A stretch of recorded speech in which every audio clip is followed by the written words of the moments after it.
So before I continue working on the Vampire Survivors project today, I wanted to just take some time to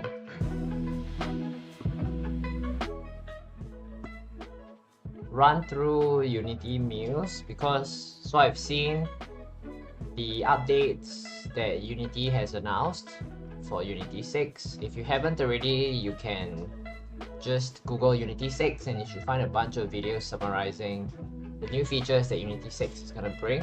Some pretty exciting features. To me, the most prominent of these features would be Unity Muse AI, which is going to be integrated into Unity's engine, and it's going to be able to understand the context of your project and help you along according to what your project is about. So that's going to be pretty cool, because one of the big limitations that AI has so far has been that, for example, if you use ChatGPT or you use Copilot, the issue with these chats is that they are not aware of your project. So then whenever you want to ask AI a question, you will have to explain your project to them. And in certain cases, it's impossible, right? Because you might have a lot of code in your project, and you might just need that AI helper to generate one part of your code, and you have to explain your entire code base to them. So it's pretty exciting that Unity is going to be introducing context-sensitive AI chats, so that then you can just tell the chat what you need. It's going to understand what your project is about and make suggestions from there. So I'm just going to be playing around with Unity Muse on stream today as I code, just to get a sense of how it works and what its strengths and weaknesses. So I've tried it a little bit. Maybe let me just go through how it works. Unity Muse is now available as a 15-day free trial to all users, and after the trial you can choose, if you like it, you can choose to subscribe, and then that will allow you to use Unity Muse for all your projects. So where do you find Unity Muse? You find it inside, let me just jump over to another screen. So you will find it under muse.unity.com, and because I've already signed up and everything, it goes straight to my chat. But if you haven't signed up, it's gonna bring you to a different page where you will have to log in, and then they will guide you through signing up for the free trial. So the first thing you will need is to log into Unity, muse.unity.com, and then you will need a version of Unity that is above 2022.3 right here. So I've upgraded the Vampire Survivors project to 2022.3. Believe me, I've tried to previously, this project was running on version 2020, and I've tried to install Muse on 2020, but it doesn't work. The reason it doesn't work is because 2020, after 2020, Unity introduced a new AI system that uses specialized CSS files. They're called USS files, and Unity 2020 and below cannot use those. So I've tried installing Muse on 2020 and before, and it just doesn't work. You get a whole bunch of errors on the console, which is never a good thing. So once you install Muse, you will find that Muse has a whole bunch of capabilities at this point. Today we're just gonna try three things: chat, the sprite generation capabilities, as well as the texture generation capabilities. Okay, so we are lacking some sprites in our game, right? We only have one character sprite, so let's try out the sprite generation capabilities of Unity Muse and see how it measures up to other modes of AI image generation like Midjourney, or what else do we have, DALL-E, right? So it's pretty exciting times. Things are moving so fast right now, right? I mean, there's a whole bunch of things happening within countries as well, and you know, meanwhile AI is just running so fast. So there's so much happening in the past couple of months. It's pretty crazy. And yeah, let's get started.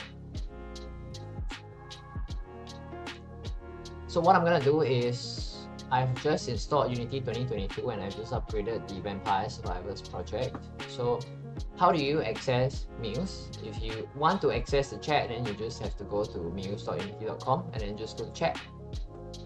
So you will use the sidebar over here like that, and just go to chat, and you can ask questions. So right now chat is not integrated with your Unity project. I don't think so, but in the future I believe that's what they have planned. So when you ask a question, you can select a version of Unity that you're using as well. It supports up to 2021. So it looks like for me it's time to upgrade, because I've mainly been using Unity 2019 and 2020 mostly, because 2021 has Burst. Burst is the new optimization framework that I don't really like, because it slows down my project. So while we are streaming as well, if you look at the chat of the stream, you will find that there is a poll. So just let me know what Unity 6 feature you're looking forward the most to. Okay, so while we're at this, I just want to point out that Unity, remember there was this big ruckus that was caused last year around September, when Unity announced they would be charging 2.5% of 2.5% revenue share for projects that have been downloaded more than 100,000 times and made more than $100,000 in revenue. So they've changed that, and I think right now it's 1 million, and they're only gonna apply this revenue share model after 2024. So I saw a lot of people making a big deal out of the whole revenue share thing, but then now I just heard of this, this revenue share thing. I just heard of it. So it's such a it's a thing that really gets me, because people report on the bad things so much, and then when good things happen, they just keep quiet about it. It's pretty awful, but I guess it's the way the news works. And well, if you want to make money, you got to play the game, right, for these news organizations and for these influencers and YouTubers and stuff.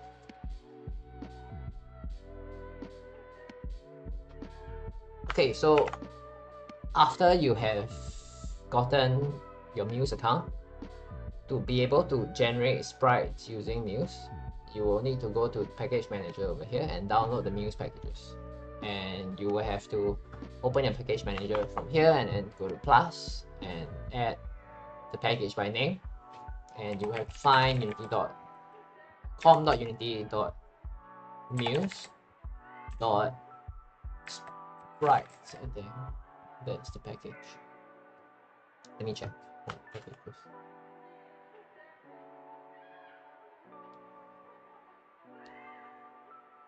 So you will have to install com.unity.muse.sprite, off by one letter.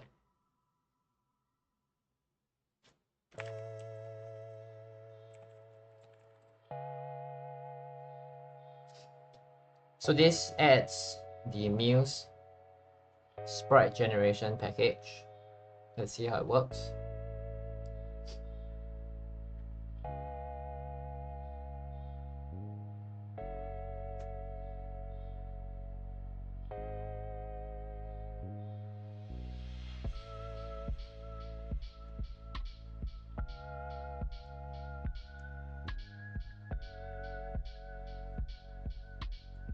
So for every Unity Muse module that you have, or that they have, you can find the instructions to download them under the Muse website after you've logged in. For example, the sprite generator will be under sprite, and then just click on get started. This will bring you to a pop-up that you can follow the instructions of to install that module. Okay, take note, these are experimental modules, so they may still be buggy. After all, Unity 6 is not due to release until the end of the year, right? So we're just getting ahead of the curve and trying out their features before they actually officially roll it out. Another way you can do this is just to click on install the sprite package, and this will link over to the Unity editor. Alright, but because I've installed the sprite package, I'm not going to do that. So let's go back to Unity, and then we'll see how this sprite generator module works.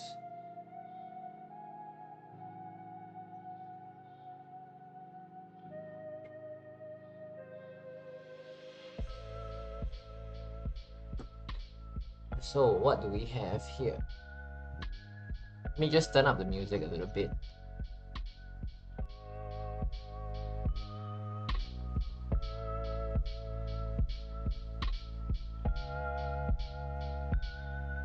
So how do we use the sprite generator? Let's see. Is there an intuitive way for us to use it? It's under AI, right? What's this?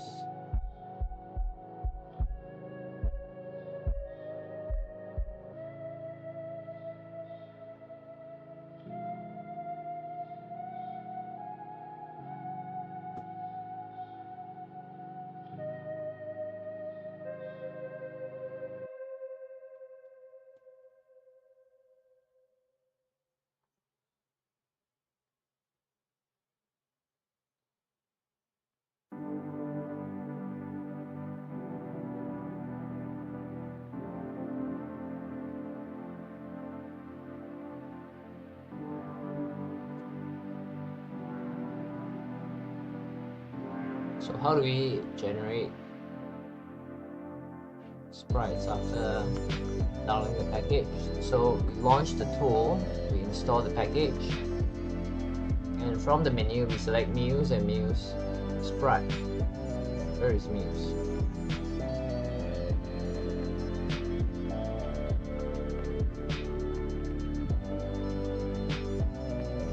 Oh, because there is an error in the package, huh?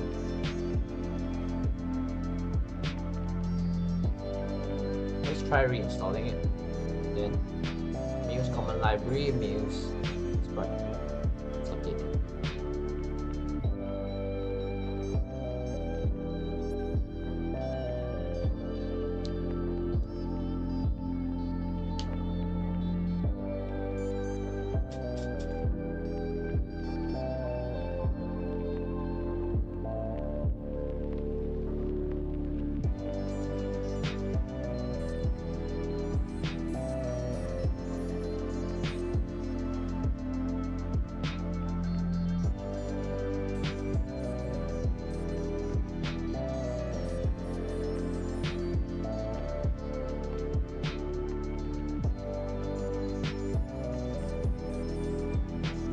So what do we have here?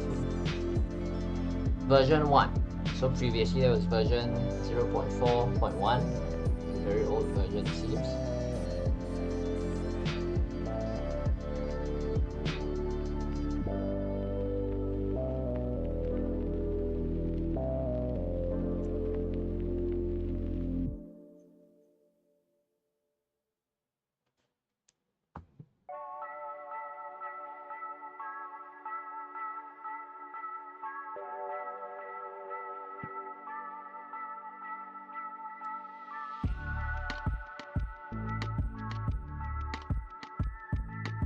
So where is Muse? So if you've downloaded the package correctly, you should find Muse at the top menu bar of your window. So the more modules you have, I assume the more options you will have under the Muse tab.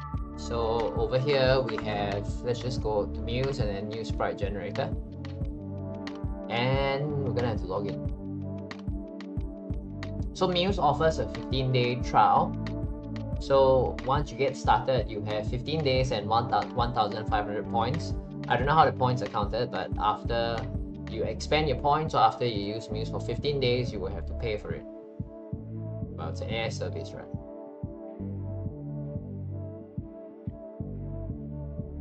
How do I log in? Let's figure it out. So if I click on login, this opens a new window over here.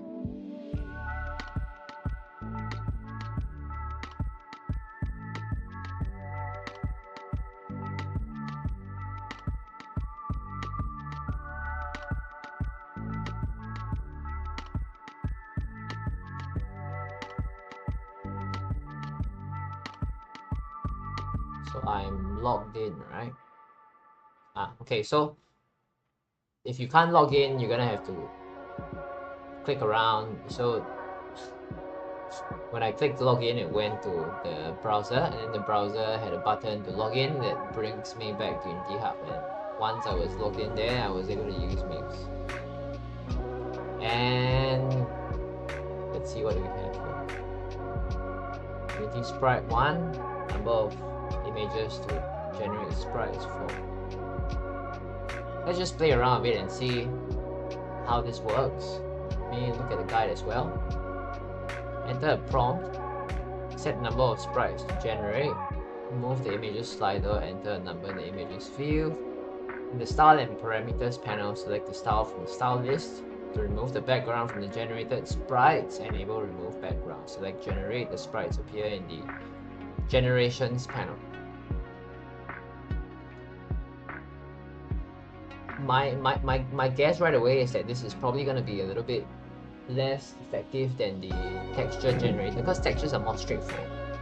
And anyway, you already have Polyheaven. I don't know if you know about this, but there is this site called Polyheaven. They've been around for some time, and it's just a library of textures that you can explore. And these are for any kind of CGI work that you want to do, or these are materials that you can use. So I guess if you're working on 2D games, you won't know what textures are, but you can check out our farming RPG tutorial series, and because that builds a 3D game, right? And that can give you a sense of how 3D works. It's quite different from 2D because you have textures and you have models. You have to apply textures as materials to these models, and that's when texture generation comes in. So Unity Muse has a texture generator as well, and my first guess is that the sprite generator is probably not going to be very accurate, not going to give us exactly what we want. But let's try this. Let's just create new sprites for our character, shall we? Let's create topless man, buff topless man, open. I don't know what negative prompts are. Let's just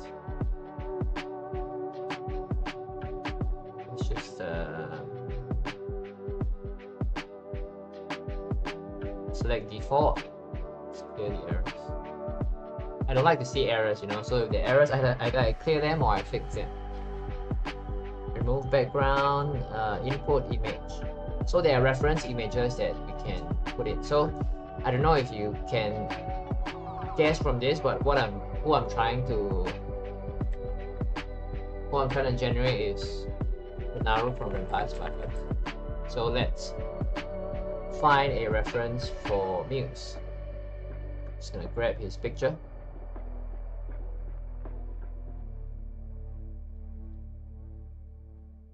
And I will go to paint by the image.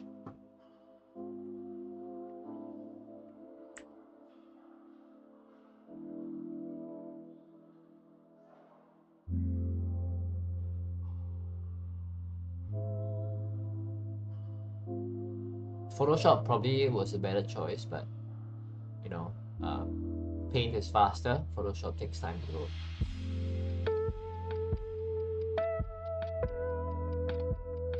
Okay, so there we go. What I'm also gonna do is just crop out the sides of the image so that only the gray background is there, right? This gives a better idea to the AI as to what we actually want. We don't want an image with the borders, and then we want to save it as JPEG. So with a reference image, let's see what Muse gives us. Scribble or drop an image here. Drop the image. And where's the button to press? Generate.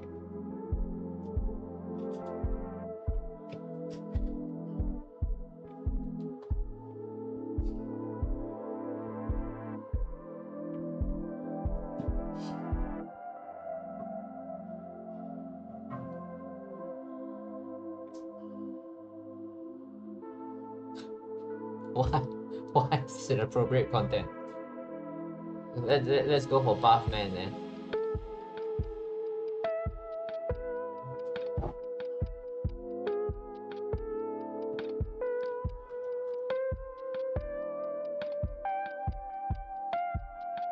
Buff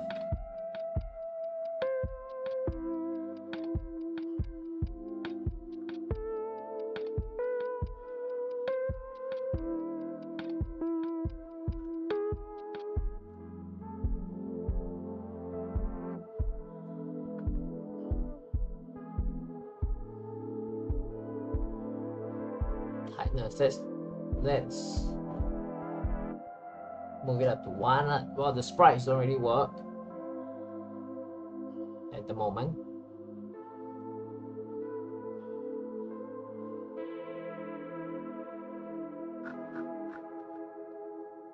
So this is about as I've guessed, right? That the sprite generator probably is not going to be very good, because I've used a couple of AI generation tools and they're pretty hard to use, in the sense that it's pretty hard to get the AI to show you what you need and what you want with prompts, and even with a reference image over here, the AI is not giving us something that we can use in our game. So not very context sensitive at the moment. Okay, there we go. We have one more guy and it's no longer inappropriate. How about this guy?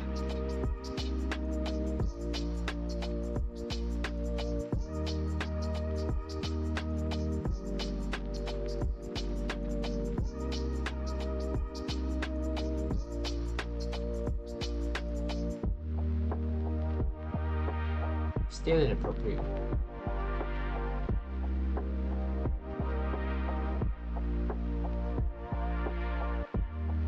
Okay, how about let's try something else. Let's just trash the generated assets for now.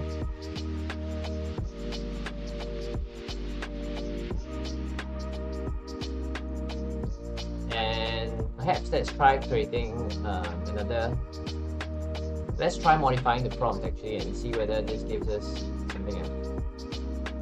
Pixel art of man holding knife.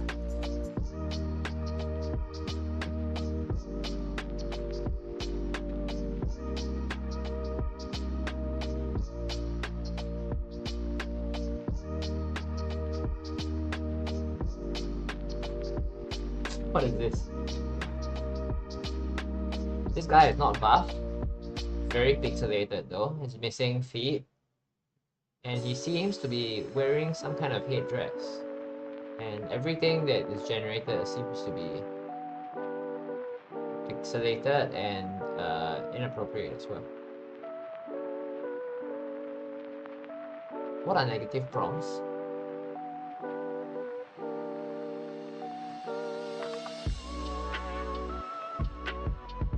Generate sprites.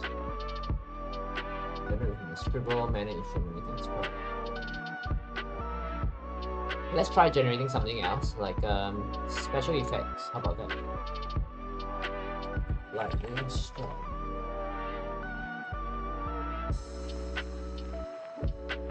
Let's remove the reference image. Then let's just draw something like this, and let's see what we get.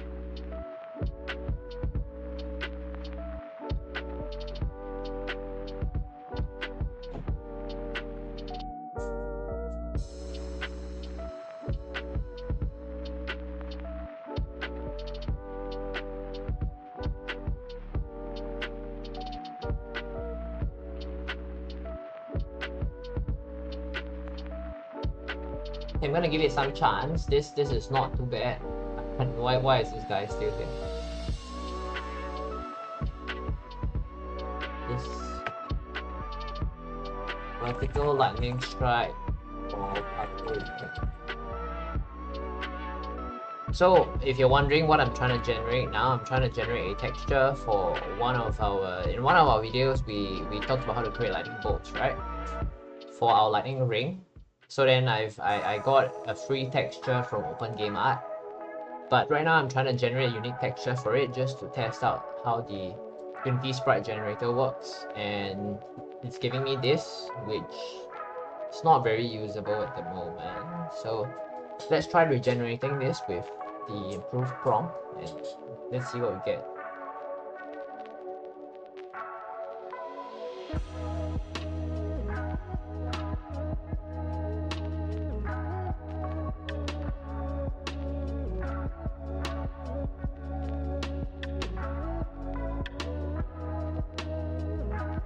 Okay,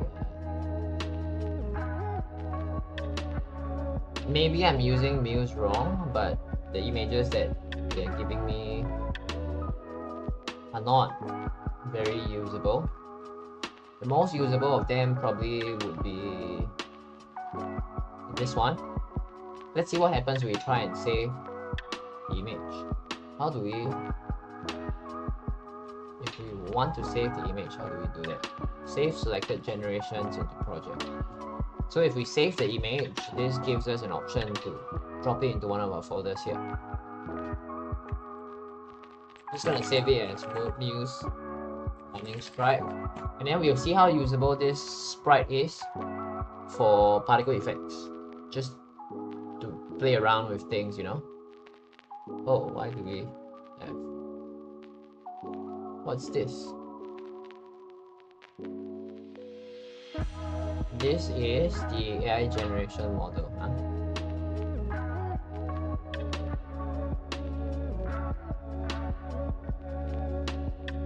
So these are the results that we have from the AI generation.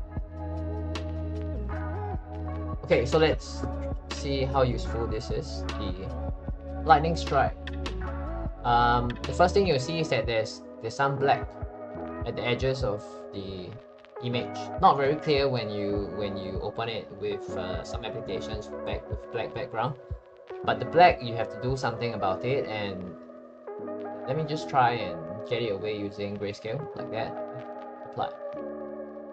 So this removes the black from the image, which is not a bad thing, but it's not very usable for particle effects though. Or maybe it is, like it can be used for, let me just quickly create a particle effect and show you what you can do with it. So probably you can do something like this with 0 speed, and I can just drop the texture over here like that.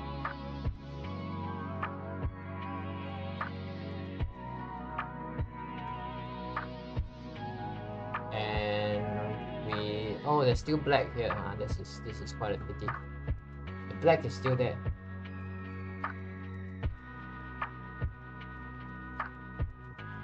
I guess the solution is to use an additive particle material to remove the black. So if you use a particle material that is additive, I think I have additive particle here. Right? One of these things is additive.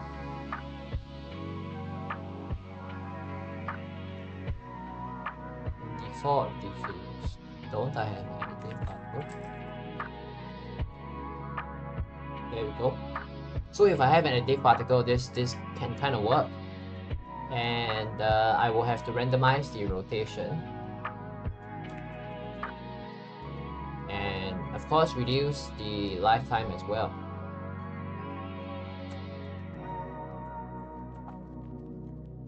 And you can see it's kind of working, right? Maybe I'll just randomize the size as well. So this can kind of work as it's kind of like a spell effect, you know.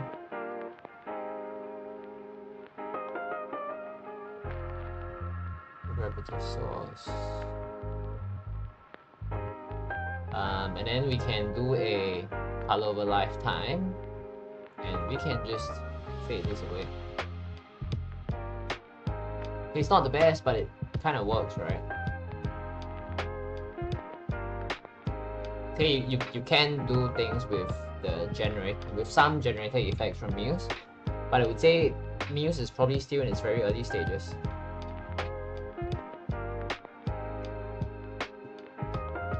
But you can generate some decent, you can use the textures or the sprites created to generate some decent special effects if you know what you're doing with particle effects.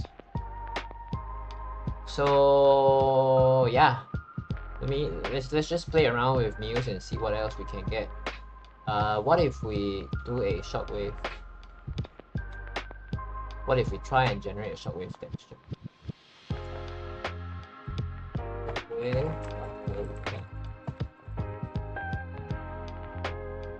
Style is only default. Let's trash this.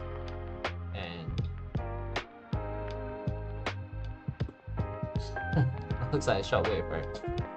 Okay, let's see what we get from this.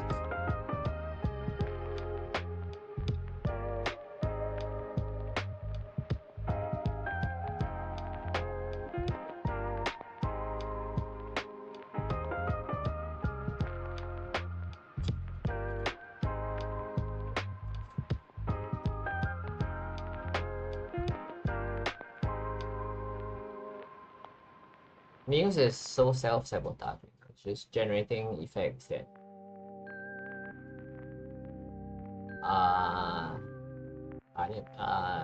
that it itself deems to be inappropriate. So these are very hard to use. Let's try again.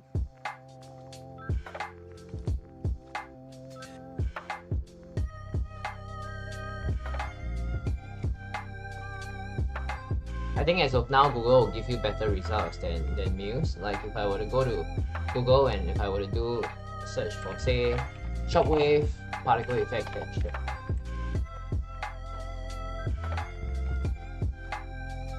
I would get better results. See that? Some of these are pretty nice. You just gotta be careful about what effects you pick because some of them are copyrighted, right? So you want to find those shockwave particles that are under Creative Commons 0, that's CC 0, so that you don't get in trouble for using these effects.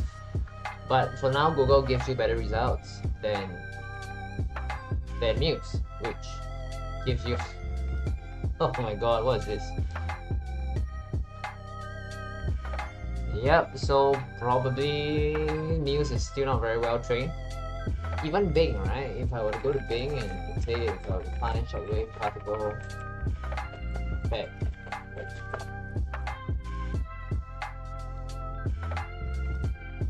yeah, even Bing gives us pretty decent results. Again, you just gotta filter out and find the graphical effects that are copyright free, so that you don't get in trouble. So when I'm looking for shockwaves, what I want are things like that. It's just a circular shape with some effects at the edges, so these are good shockwave effects as well.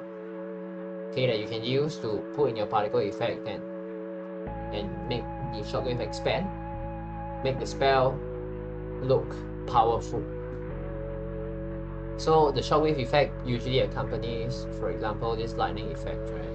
It works very well if I have some kind of shockwave in the background. So that would be another particle system. Again, there will be no shape and no speed.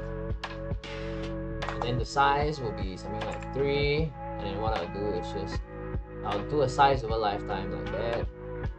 And emission will be a burst, right? So something like this. And the lifetime will be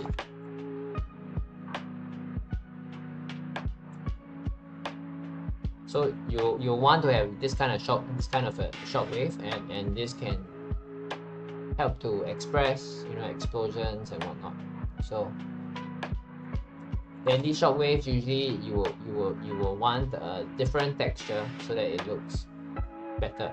So like for example, you want to have like rings, right? Say we have a ring like this, okay, and this looks like a shock wave, right? So shockwaves usually accompany, you know, some other effect like an explosion or lightning or something in particle systems. And yeah, so the textures that Muse generates doesn't really help us very well, because I asked for a shockwave and it gave me monsters like these. Okay, but I'm sure they still have a year.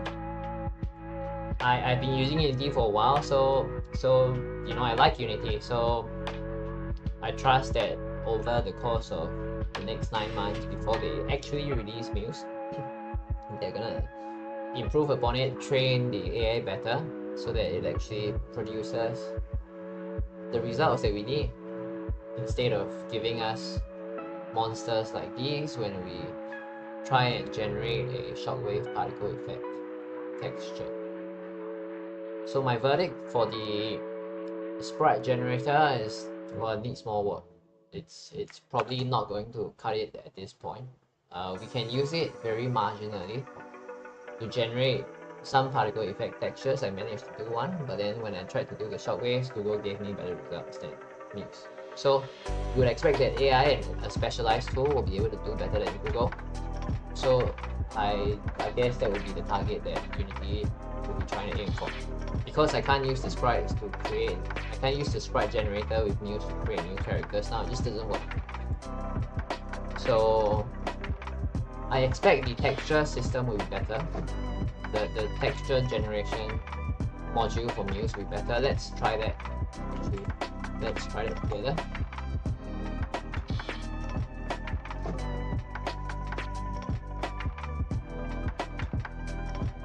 So with the texture generation system, same thing, we have to go to window and let's go to package manager. And from here, you can download the Muse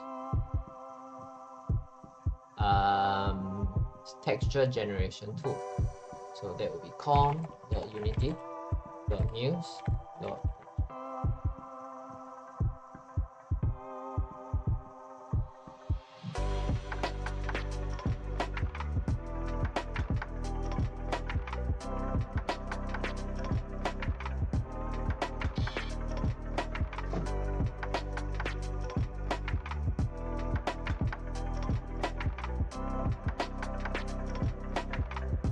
This is gonna take a while.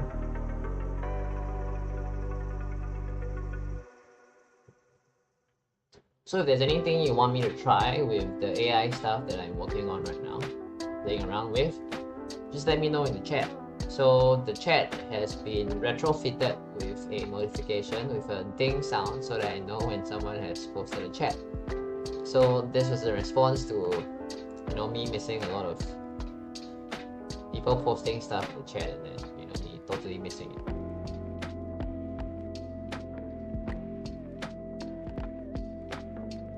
Okay, so let's try out the Muse texture generation.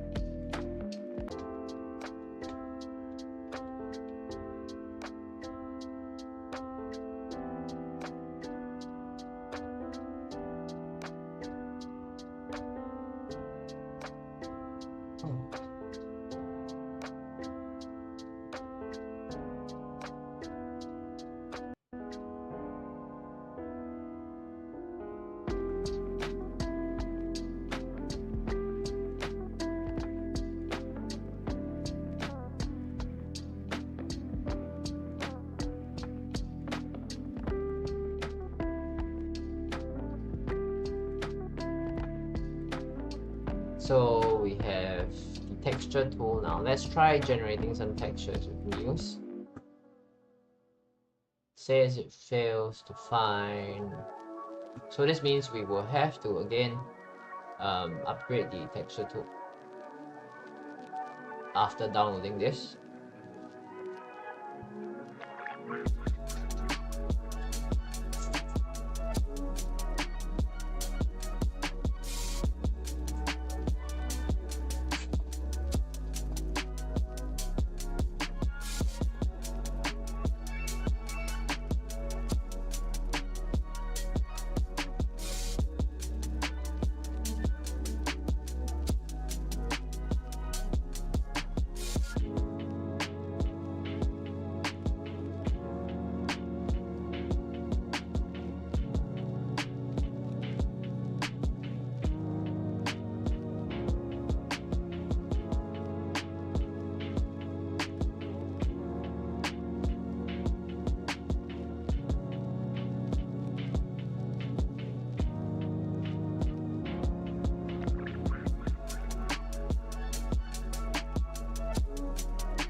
So with the packages upgraded, I should be able to use a texture generator, which is right here. So let's try this out. Same thing, there's prompt, there's negative prompt, there is a, and you can put in the texture that Unity can use as a reference. So let's try something without an input first. Let's try sandy beach and 4 images.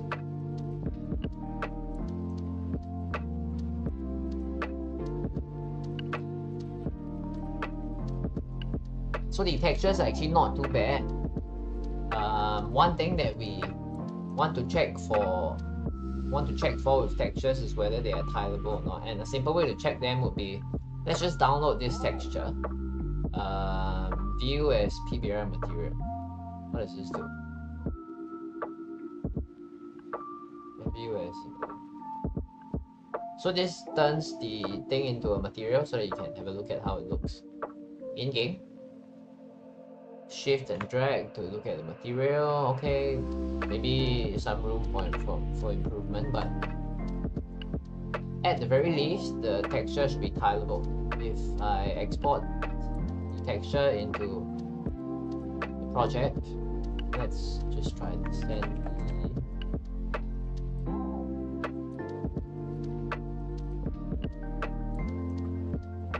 And if I create a material for this,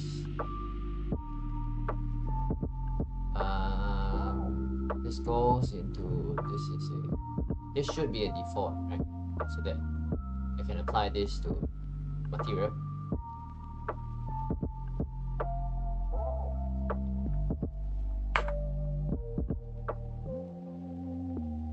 Right here. So is this tileable? It's not very clear to me at the moment, but one quick way to test it out would be to create a new plate like this, and then you can apply the material to this, and we can shine some light on it, or we can just turn off lighting, and it's pretty tileable. Let me increase the tiling and see whether this works. Oh, it's the wrong feed, I'm sorry. Here.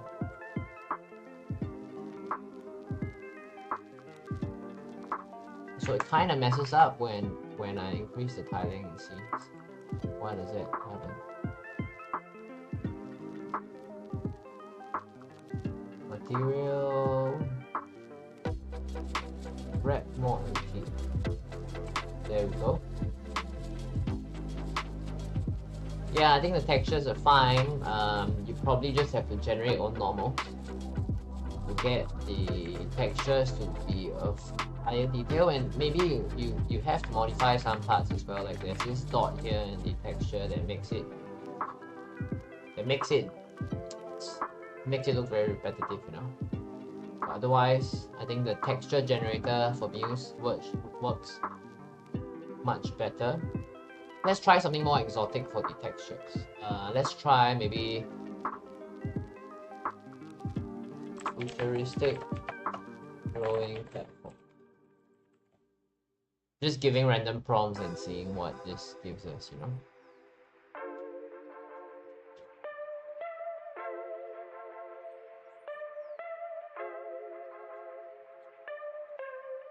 So this one perhaps doesn't work that well. Let's try then. So whenever I see a texture, one of the main things I'll consider is whether the texture is tileable. So for now it looks like it's pretty tileable. Let's try this one.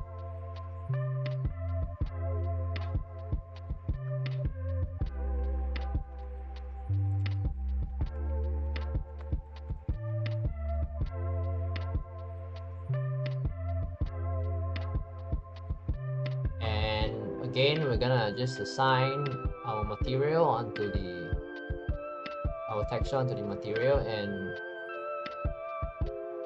well, it looks like it's not very tileable.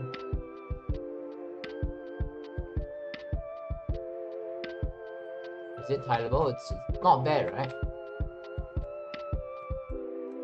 I mean, I don't know what this is, but hey, at least it's tileable. It's a basic requirement for the textures that you want to create.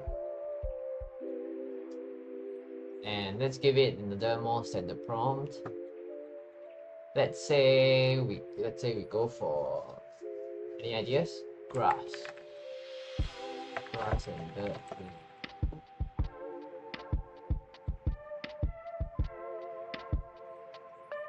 Oh, this is not bad. Look at this. It's not half bad, right? This one.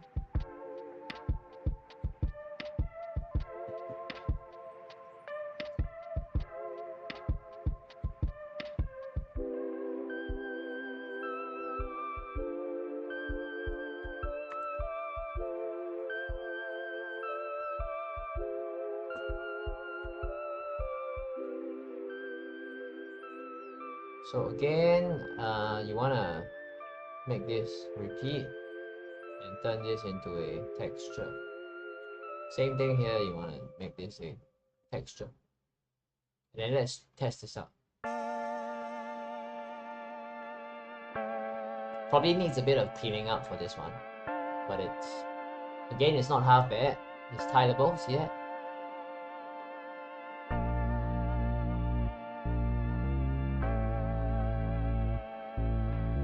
So the texture generator is not too bad, but are there ways to generate normal maps is what I'm wondering. Because if there isn't, then we will have to generate our own normal maps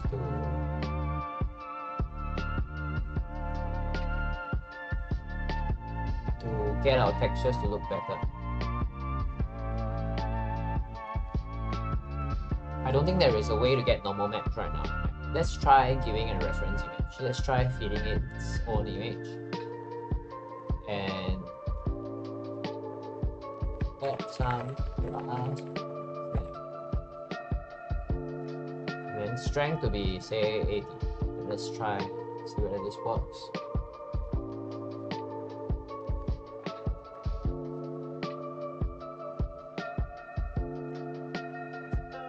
It gave me the same thing.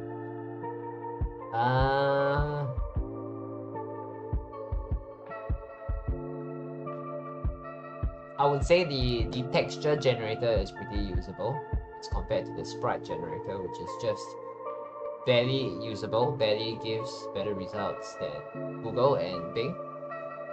So even with search engines, right? So what do we just search for? Sandy Beach, right? If I were to search for that same thing in Google,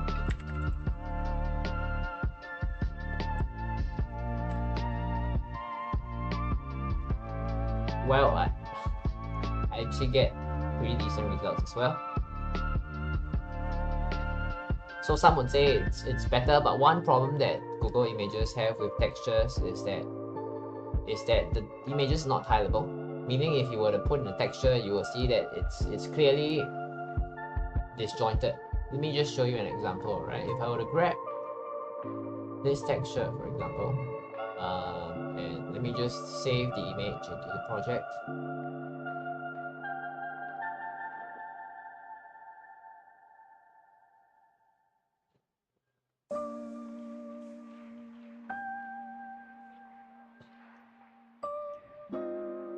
The image is not tileable, so it's very hard to use images we find online as a texture. Okay, this doesn't work. Let's try something else. Let's try this. Hope this is a JPEG.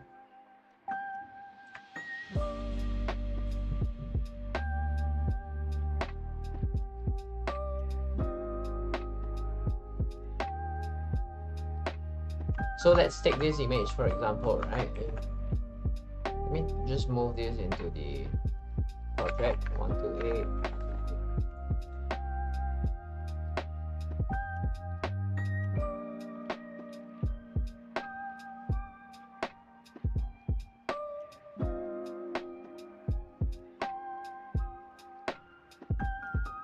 So if I apply this into the material that we have, this will not be tileable. See that? Okay, I haven't shown you that yet.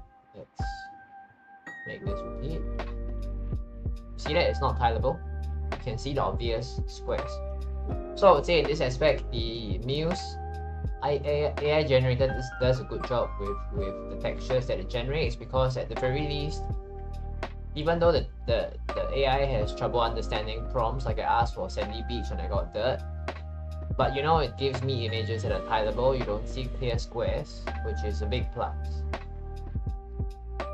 So what is my verdict on the texture generator? It's much more usable than the sprite generator, and well, Muse is still in its very early stages.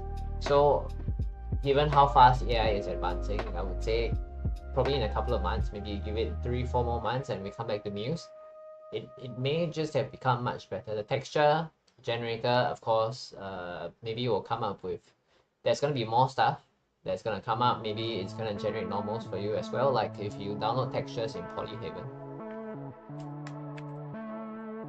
It comes with normals and it comes with roughness and all kinds of maps that make it so that you are able to create textures with very high detail. So as of now, if you want to use the AI texture generator, you actually would be better off finding a texture inside Polyhaven. Gives you much better results, but the AI generator is getting somewhere. If you want something unique, the AI generator can probably give you something unique. But you probably have to use some application, like one application I like to use is the normal map generator from GitHub, that converts any texture into a normal map, and then it gives you a preview of how the object actually looks like.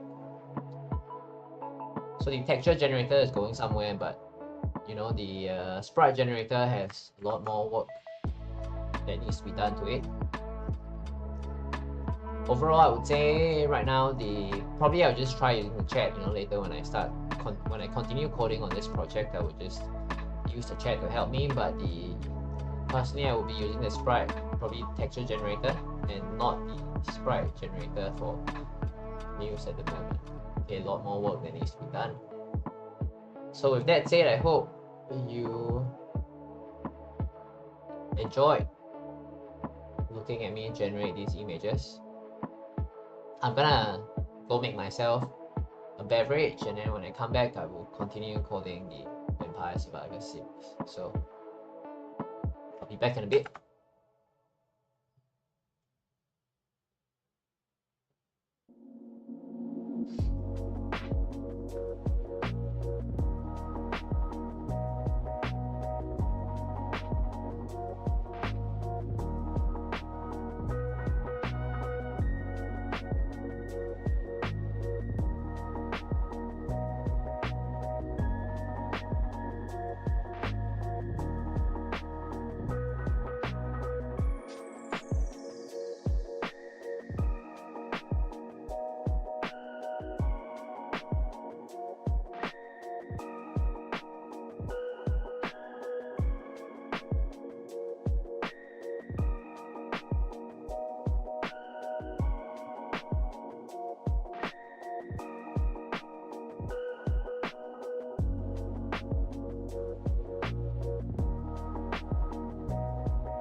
Hi there, so I'm back. And what I've been doing for the past hour is been trying out the AI generation tools that Unity has. So Unity just announced a couple of new features, Unity 6, and then there's a new AI helper that comes with the editor, and then also there are some new modules that are coming, like there is this new multiplayer module that's coming, and also a bunch of other minor optimizations. I shouldn't say minor, it's a bunch of optimizations to the engine, some asset libraries and whatnot. So I've been trying out the AI stuff because I think that's the most interesting one, and the results haven't been very good. I just got a whole bunch of weird results. Like when I tried to generate a shockwave particle effect, it gave me monsters. And when I tried to generate lightning strikes, it gave me clouds with lightning bolts, which not too bad. One of the generations that I had, I was able to create particle effects with that. So it's not all bad, but the sprite generator is pretty rudimentary. The texture generator for Unity's AI helper, it's much better because it's generating textures that are usable and they are tileable as well. So for the past hour, I've been working on that. You can just scroll back and see me playing around with the AI generation tools if you are interested. So for the next hour, I'm going to be continuing on the Vampire Survivors project. Before I do that though, let me just save a copy of all the AI generations. Then I can just zip out my project and revert it. So just give me a moment, yeah, I'll be right back.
So right now what I'm doing is I'm reverting my Vampire Survivors project back to Unity version 2020.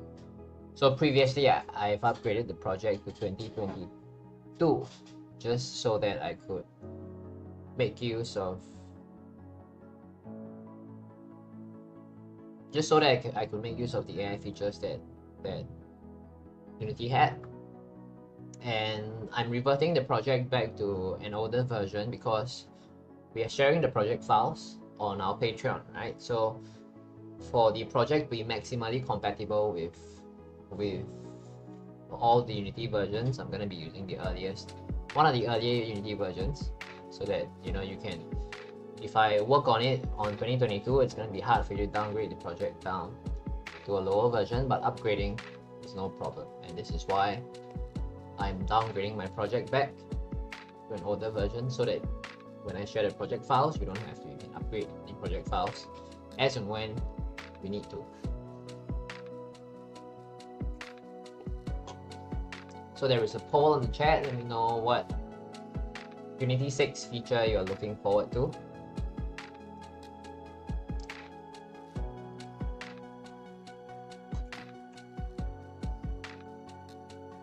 And I'll get started on the project once it finishes downgrading. So right now it's just re-importing the project.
Okay, so where we left off the last week was we were building a new UI upgrade screen, and well, it was halfway done, right? So we had a weapon system running, and we have enemy spawning system that's new, and we're halfway through that.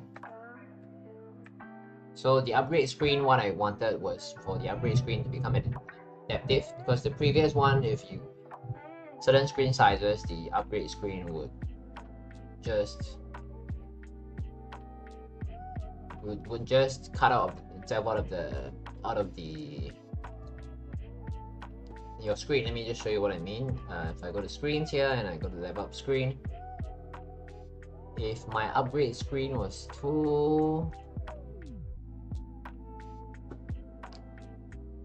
if my screen was too small, it will cut out the upgrade screen. So that's what we're gonna fix.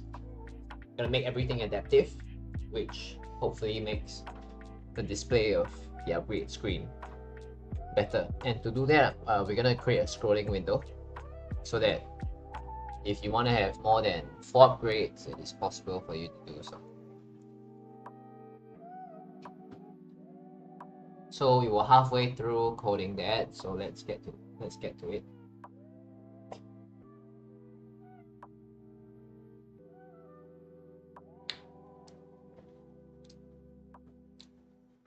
So we have content here, report here, and for the content window, I don't think we have to put anything here.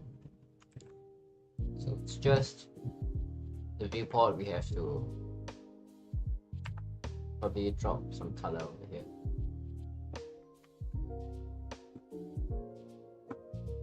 So what I'm trying to do is I'm trying to make the screen look like this with the blue background. So I'm figuring out how to add the blue background.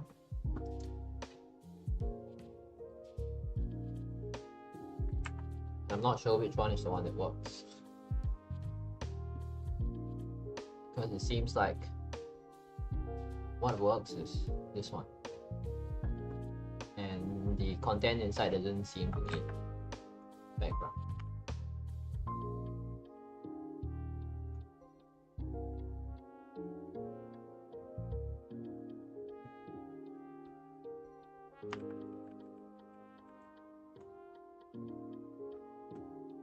So our upgrade window will have the blue background, which we see here. Let's copy the color and let's paste it here. Let's get alpha to be 100. And this will not have any source image. So this replaces the background. And then we have scroll bars. We can just configure the scroll bar to have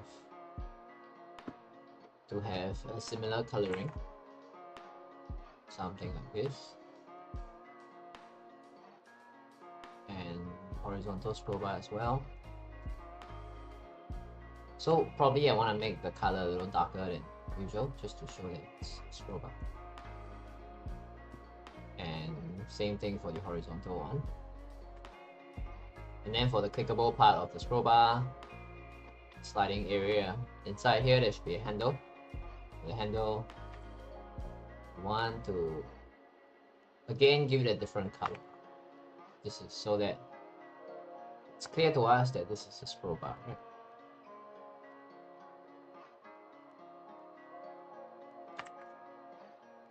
So then when you click on the scroll bar, it highlights itself.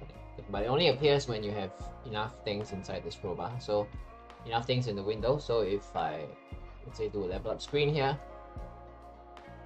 I want the horizontal section to not show up because I want the element to fit perfectly into the box. So let's work that out.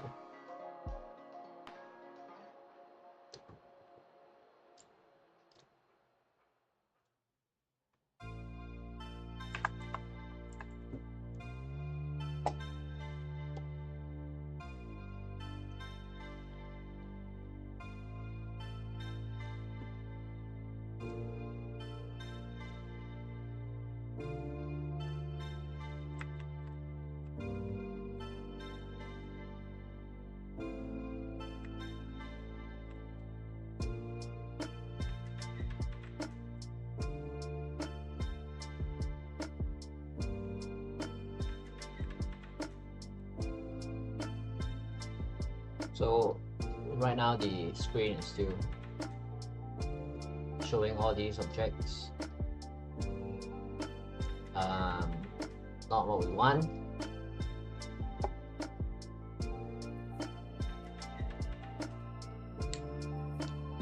Let's work this out.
Just try and close and reopen this project. Not sure why the sprite isn't showing up.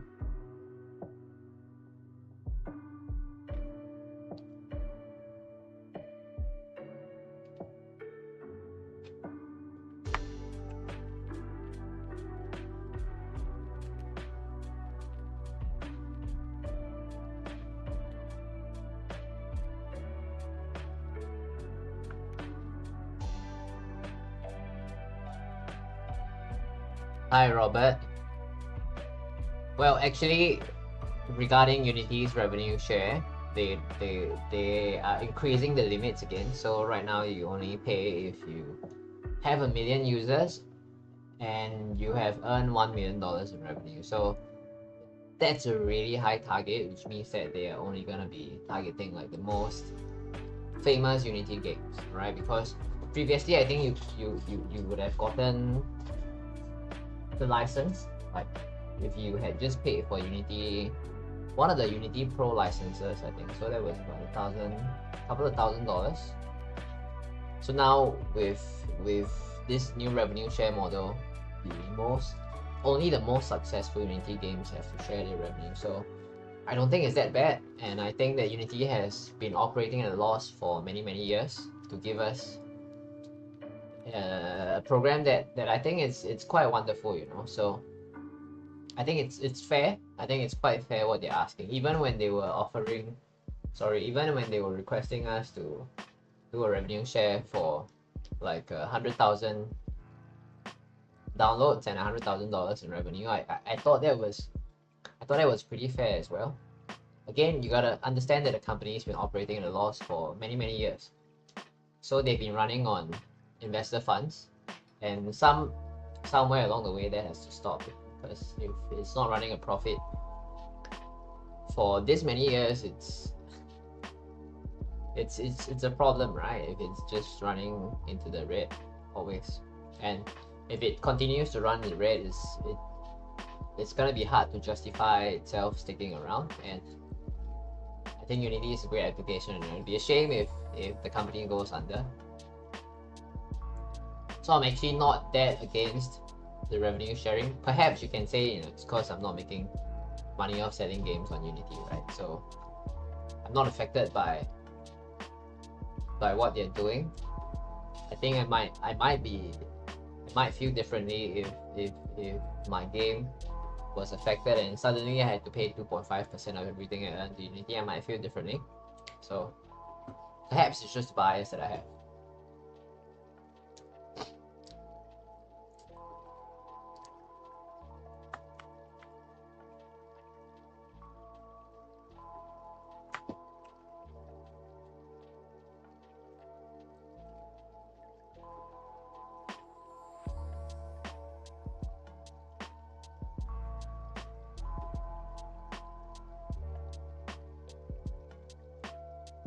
So what I'm trying to do here is get the UI screen working properly, which has been a challenge.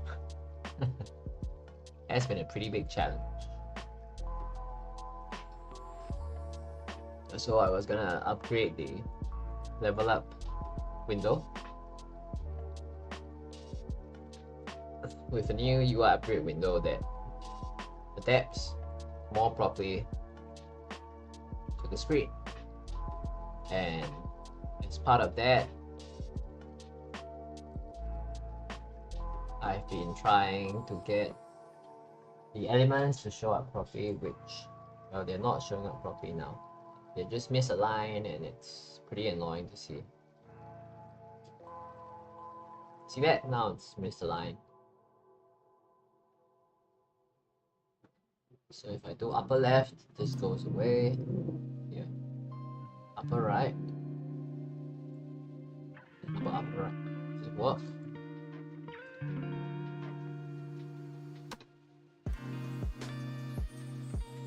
If it goes upper right, then the content goes here as well.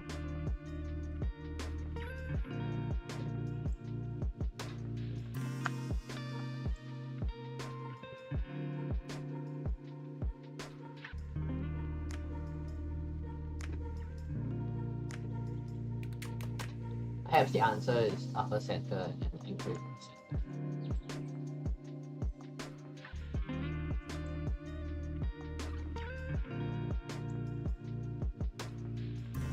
Oh, I think we got it. So it's aligned to the center with outer alignment of upper center. But then it goes away. Game stops. This is so buggy.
So maybe it might make sense to just use the old system and just modify things from there. If I were to do that, we would have to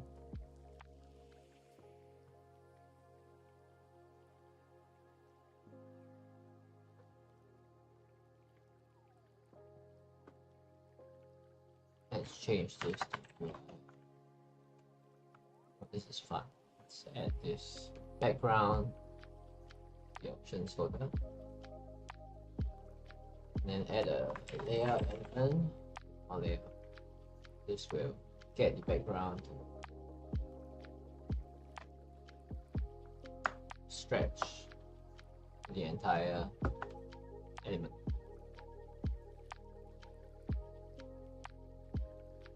So from here we can swap the order of the elements.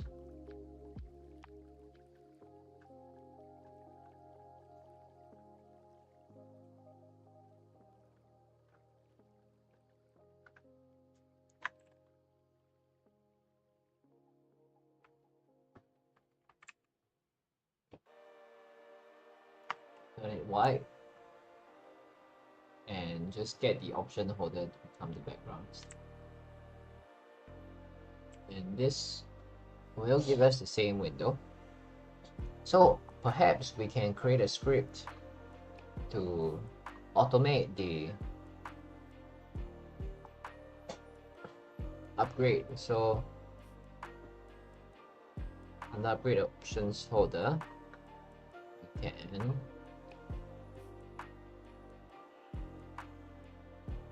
if I were to make this responsive now, right? Let's say if I were to change the size of this element, it doesn't quite work now because the child elements do not expand together with me. So to make the child elements expand together with me, I will have to control the child size.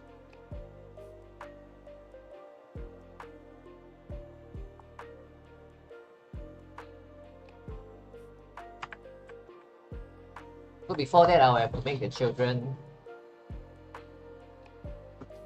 adaptive as well, which means that the child element will have to,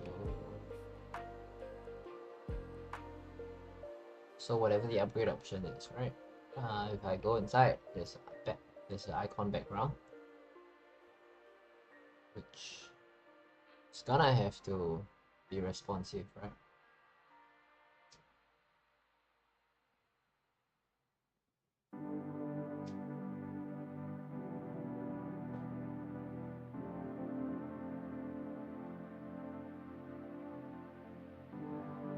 So let's make this responsive.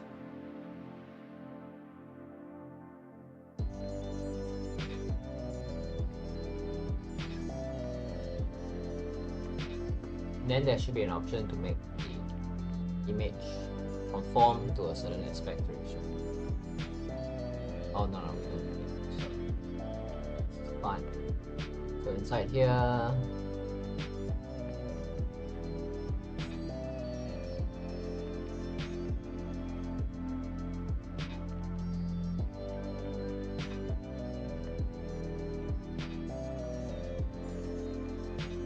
this should be the border.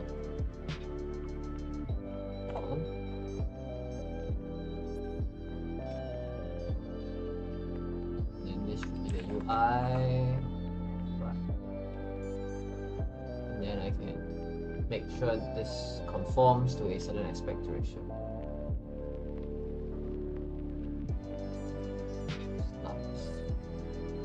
Simple. Left aspect. It's white.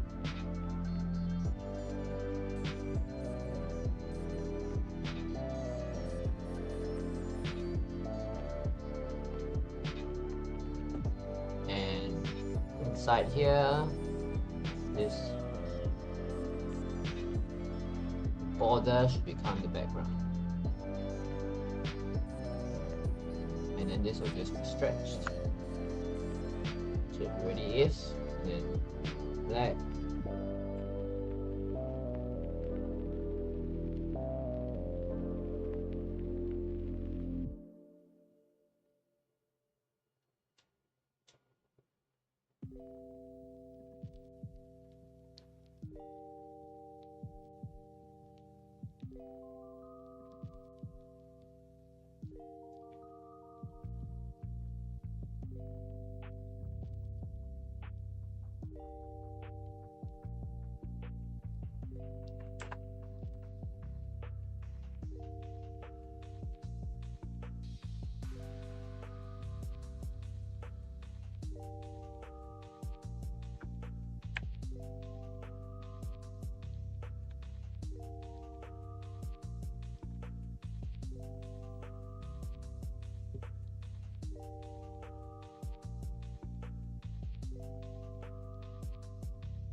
Okay, I think we've got it.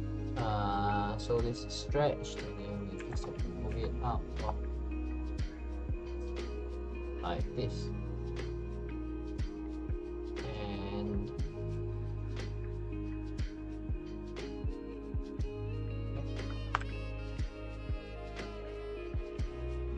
yep, I think we've got the icon working, and the idea is to make everything responsive, right? So when I shrink this guy, the icon should shrink together as well. But not the entire thing is responsive. Some of the elements seem to still be relative. Like when I shrink this, background doesn't stretch.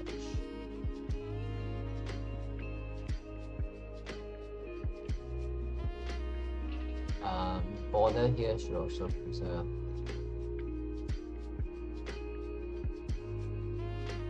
the aspect ratio.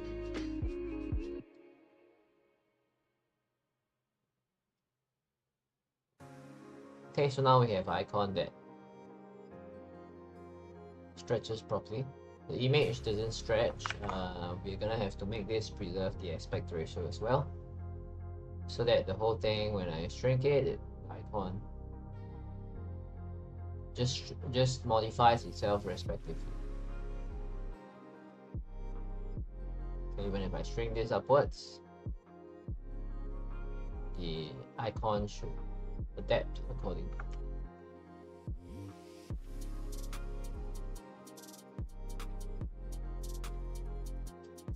So the next thing that I want to look at is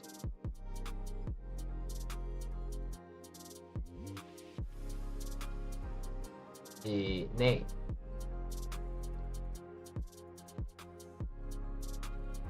And for the name,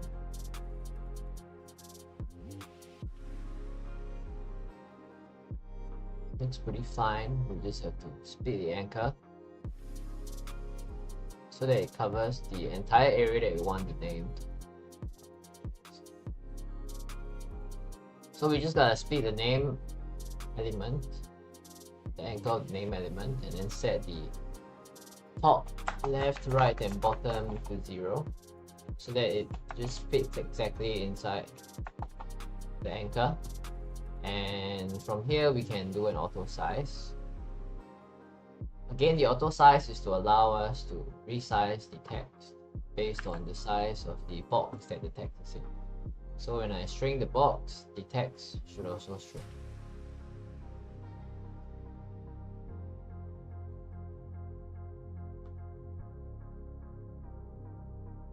And once we're done with that, we want to do the same with description. We want the description to auto size itself. So let's split the anchor for the description. And before we do that, let's shrink the size of the description inwards. And this allows us to align text here.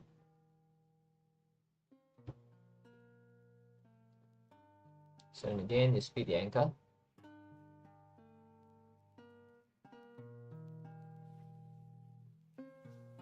And then you zero out the differences.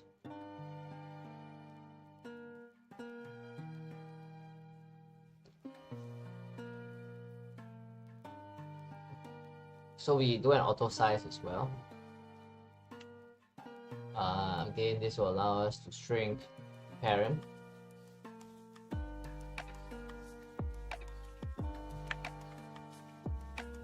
And then this will cause the text and everything different. Okay, responsive elements, very important. Okay, once we have this, then we are ready to make the whole thing responsive. Let's set this to 450. And then it's 120.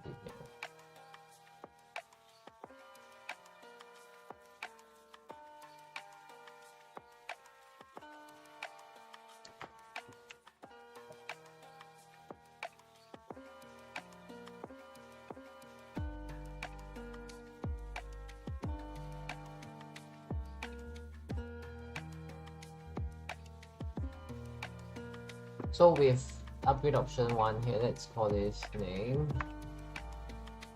and this will be description. Well, the button doesn't have to be inside, it can be outside. So let's copy this button component.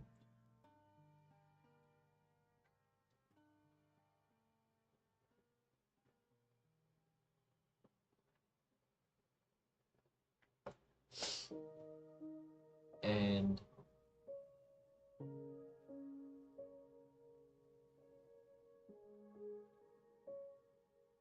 oh no, it's fine. I'll leave the button.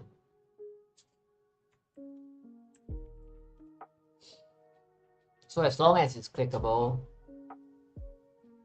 I'll be happy with it.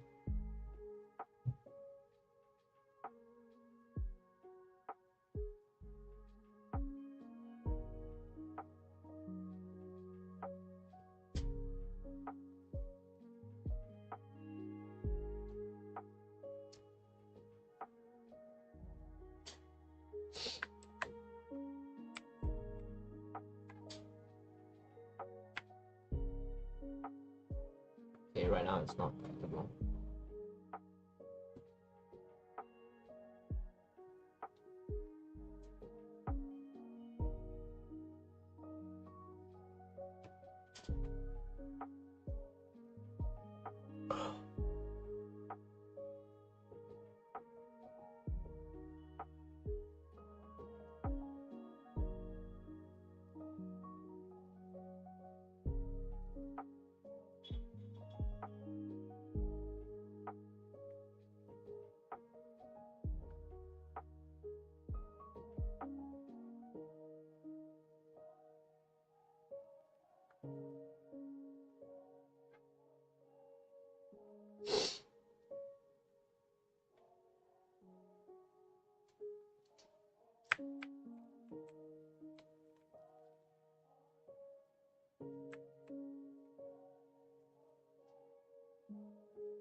Now my UI is unclickable. Not sure why.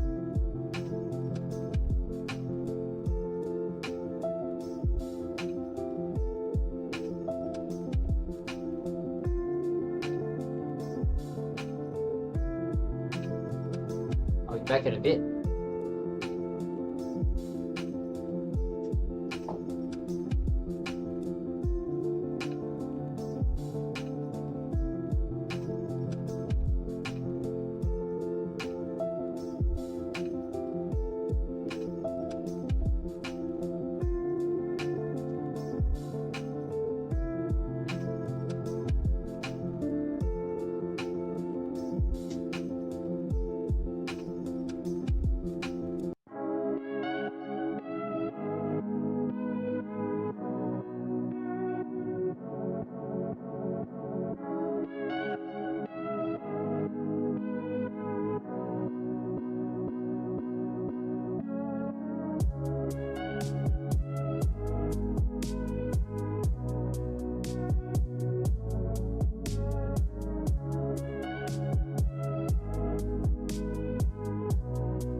Just to recap, I was trying to make this whole window responsive. Right now it's not. So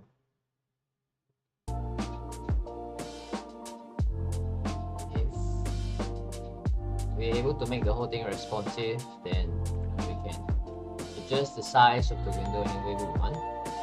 It's kind of getting stuck just now with something, so it's with the clickability of the button.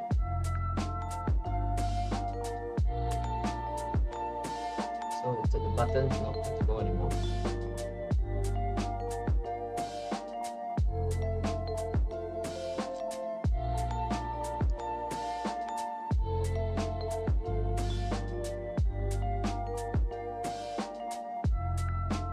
buttons are not clickable. And I guess the question is why? Why is the button?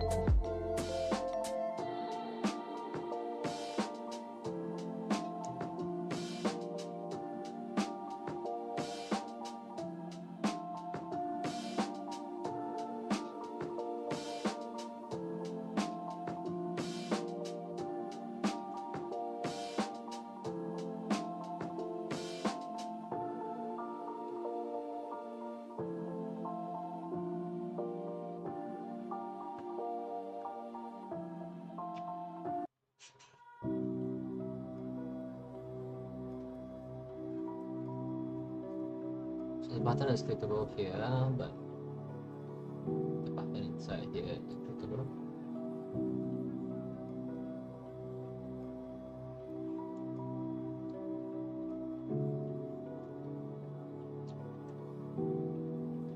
It's still clickable, but the button here is not.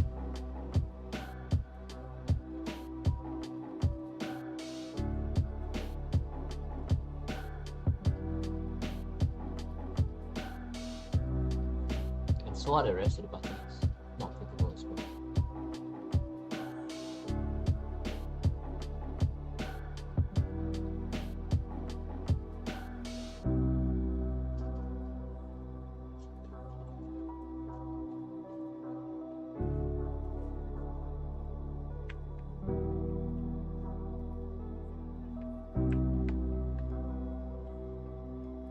Clickable, but button here.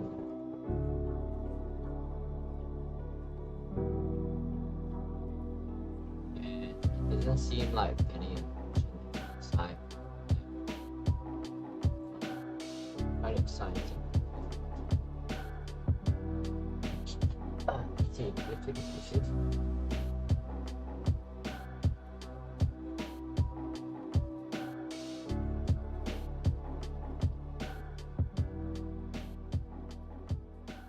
So I think it makes more sense to move the button out.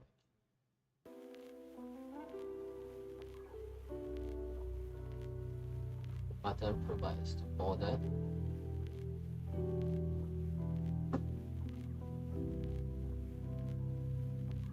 But if I move the button out,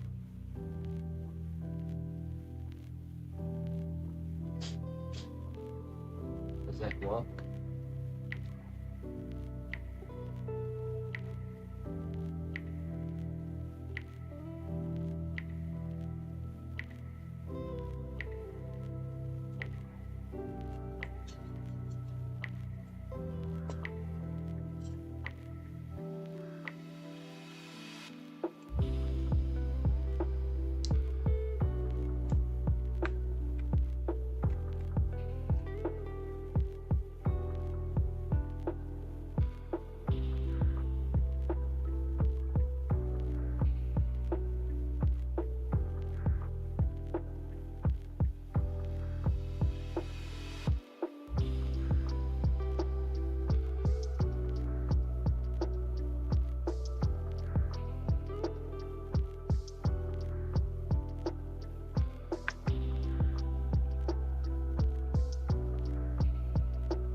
something is blocking the button, because when I move the button up, then it stops working.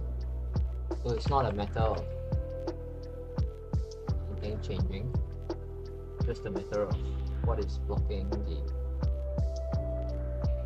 button.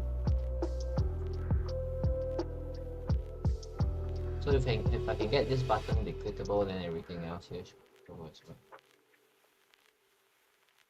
So the question is, what is blocking the button?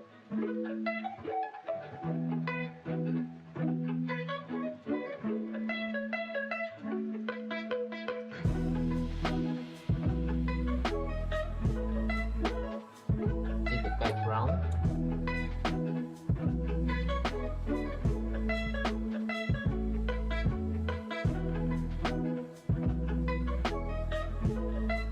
Yes, the background. So this background is causing us problems.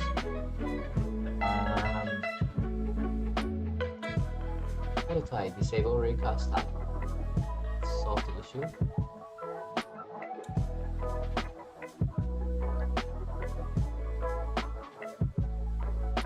Okay, so yep, found the issue.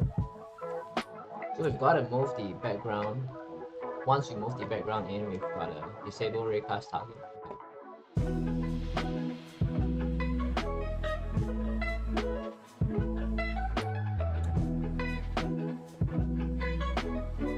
And the upgrade options should be back to the working condition now. And we can add weapons. Normal.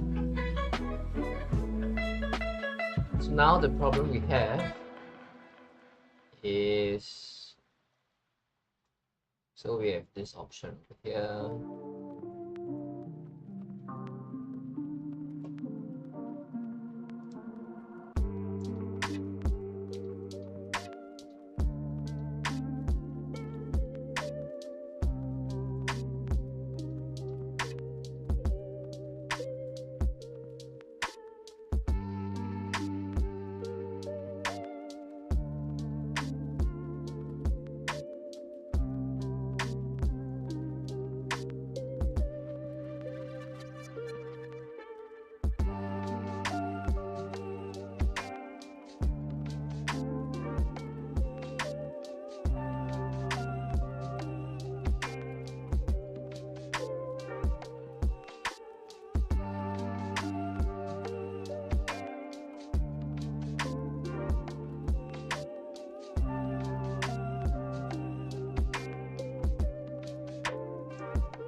Just playing around with the settings so that you can get the text to flow over two lines. So if we have, say, a very long description, then it should cover multiple lines.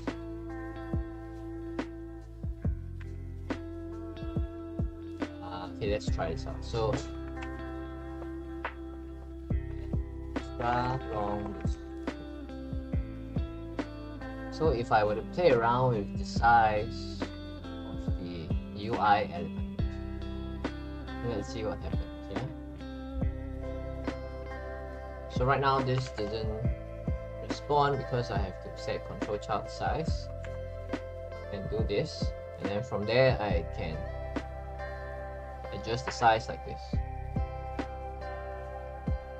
So one problem I have is that you see that the width increases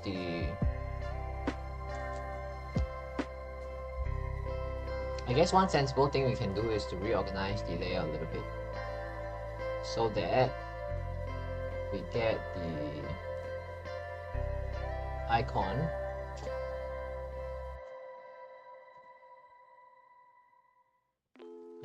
to stay at the same place.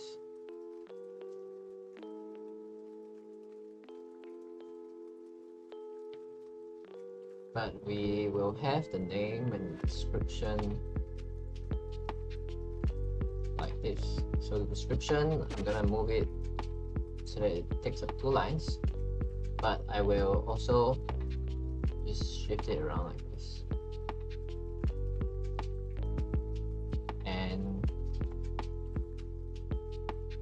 this leaves us in here. And the icon goes here.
I'm just thinking about how to reorganize the elements so that we will get alignment between the text and the icon.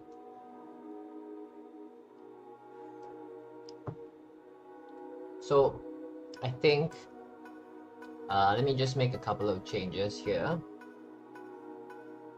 and let me just play around with the stretching and scaling and see what changes. So we've got to get the border be sliced.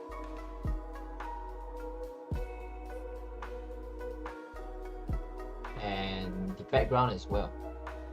Background is going to be sliced so that when we resize, the icon stays the same, but then the box can stretch, because when we stretch and shrink this, we need the icon to align with the description, so that's important.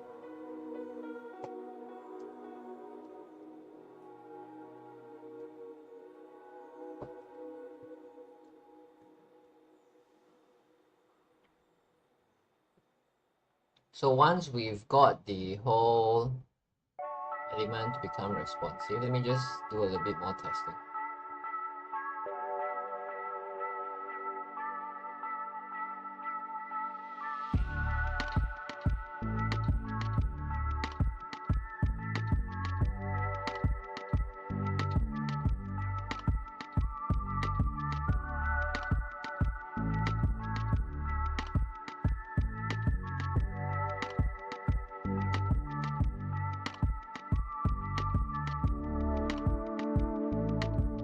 Well, I think it doesn't look very nice when the tape stretches too much.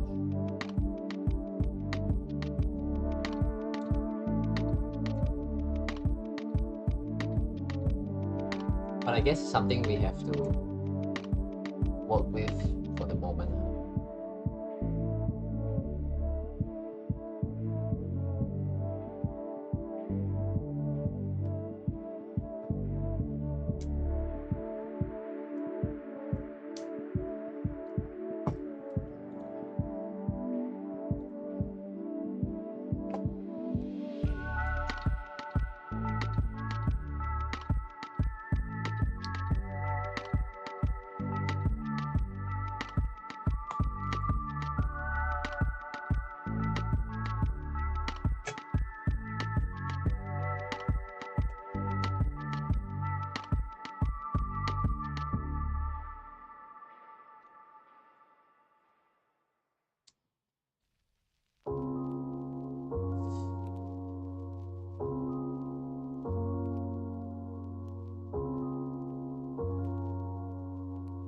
I'm looking at the poll and I see that none of you are looking forward to having to share your revenue.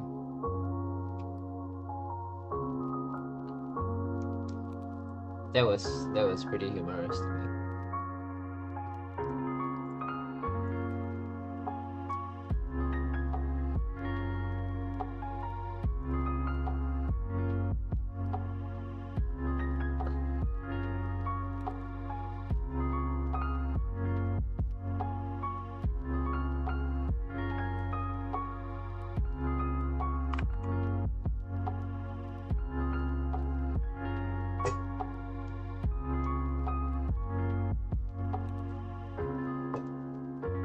I'm thinking we can just shift the layout around actually to make it so the icon occupies the left side and then the description occupies the right side. Might be more better like that. So if we do something like this, then we have the upgrade name, the upgrade description, and then the icon just goes right here.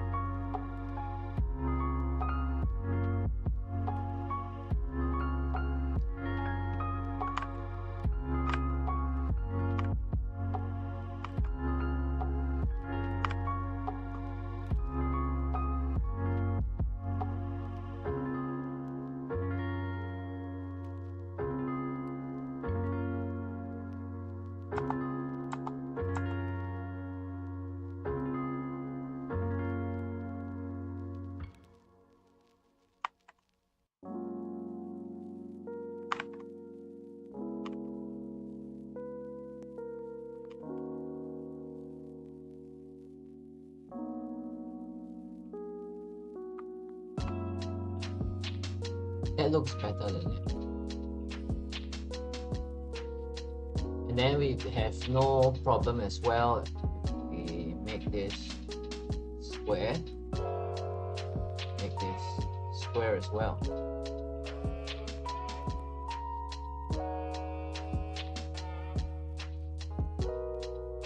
And then we can just leave a little border side.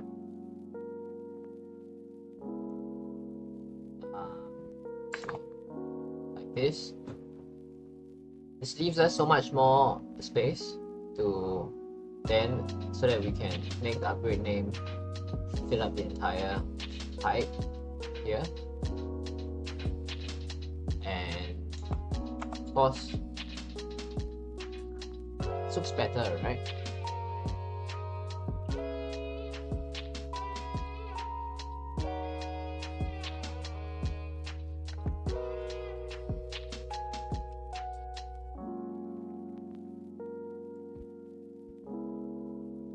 And it's more adaptive as well, because when we stretch, you know, it doesn't just go all out of shape.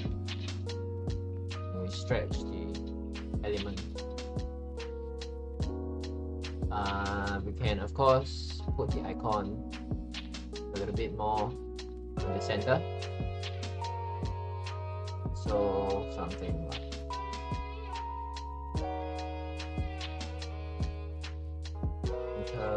say 0.3,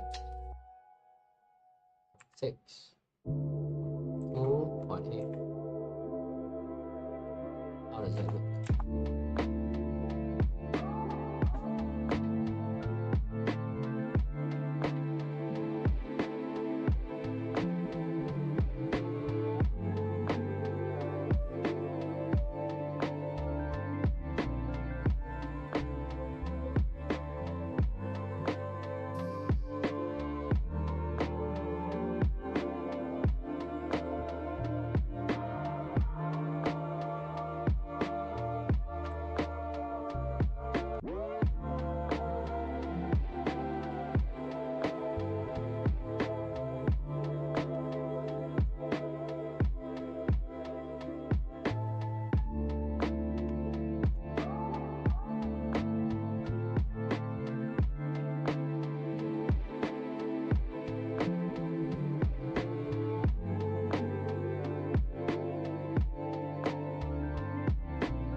Let's stick with this for now. I think this looks great.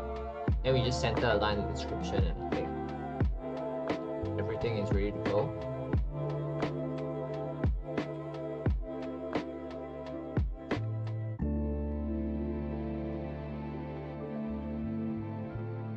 And okay, let's test the sizing. So then even when this thing is extra large, this looks fine. And small, of course, the text doesn't shrink very well. But at a certain size, this looks fine.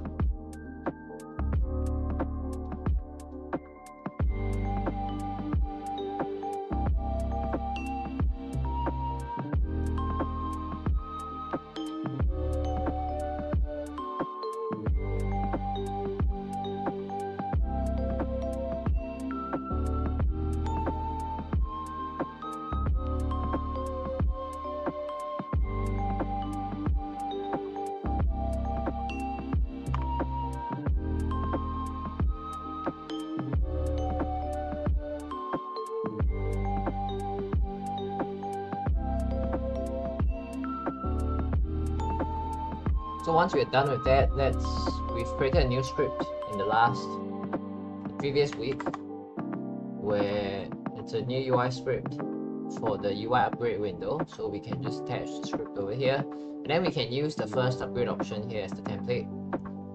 Let us just also add some padding, and then make the upgrade window control child width. So then when I reshape, the element just changes the icon and all that.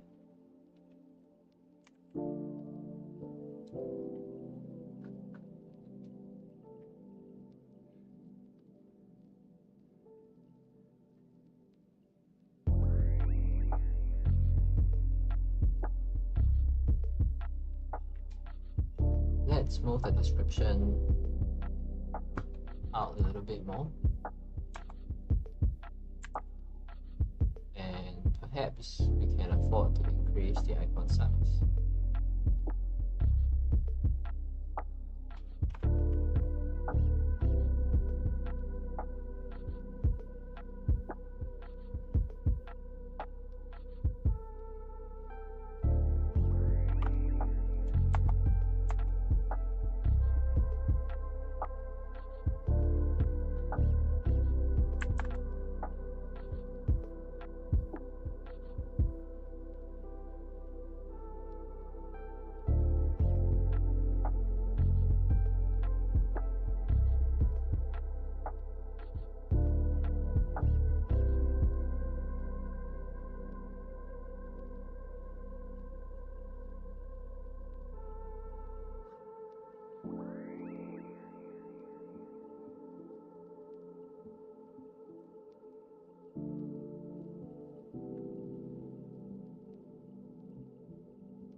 With these changes, the UI is fine now. And next thing you want to do is just to record the level up screen.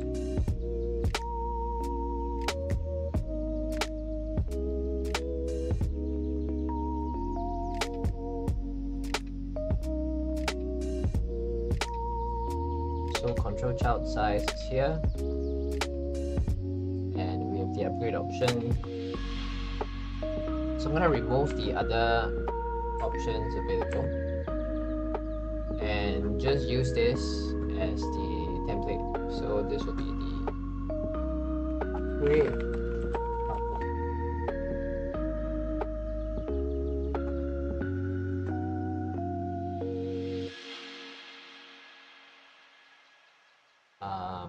We don't need the scroll rectangle here.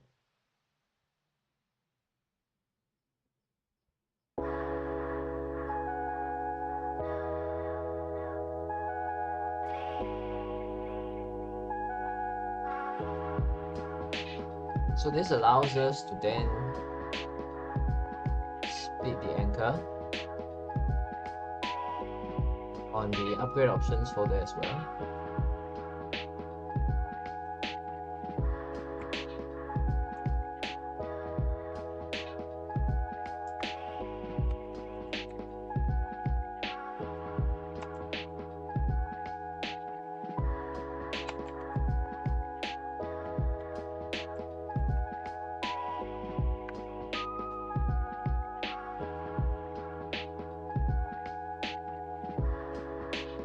and then automatically you see our grid window resize based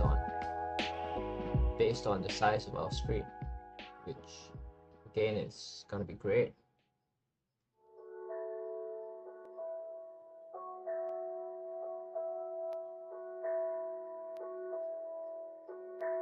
Well, except for smaller screen sizes, right? This wouldn't be very nice. Actually.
I think we've got something better here. So I've rearranged the icon to be at the side, and then name and description right here, and then we probably want to give it a little bit of margin at the sides as well. Same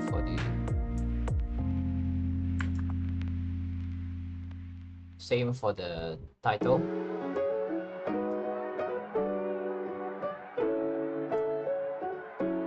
So now I think we are ready to make the whole thing responsive. Let's start coding the options on it. So we have the icon,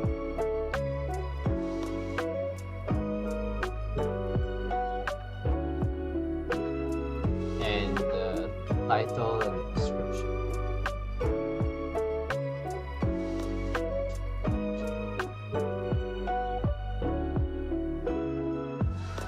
Let's call this upgrade option, and we'll delete the rest. And then we can attach our UI upgrade window script to the upgrade options folder. And of course, we don't need the scroll rectangle. And let's open up the script here.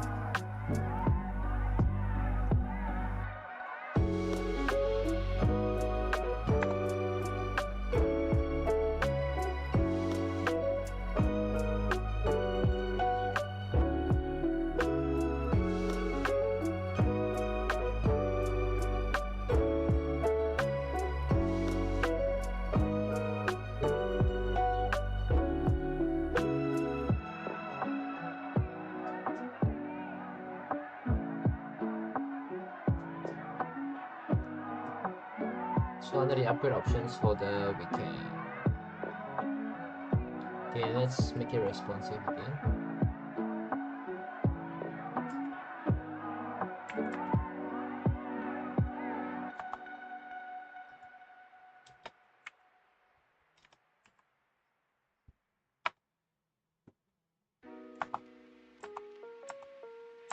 Then we can duplicate the upgrade option and we can see how this fills up. So we probably also want to control the, it's not a good idea. Child scale, not a good idea.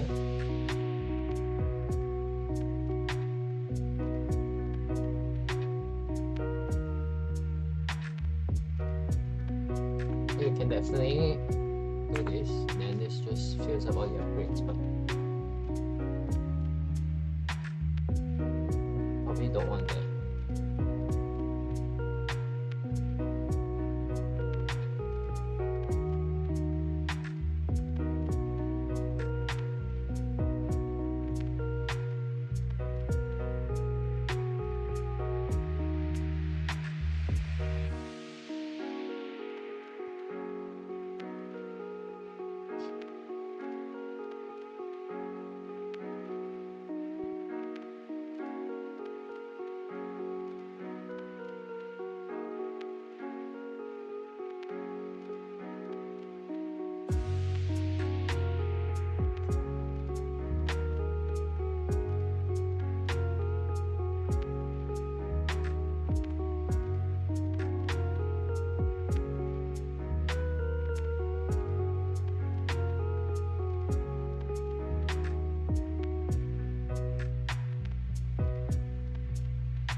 I think I've got an idea of how I want to do this. Spending the last hour or so organizing my thoughts. So if we have 4 upgrades, then we will. Oh, that's a lot of upgrade options.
I think I've got something working. Let's test this out.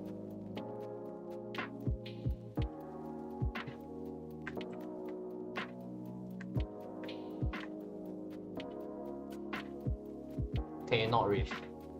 It's not really working.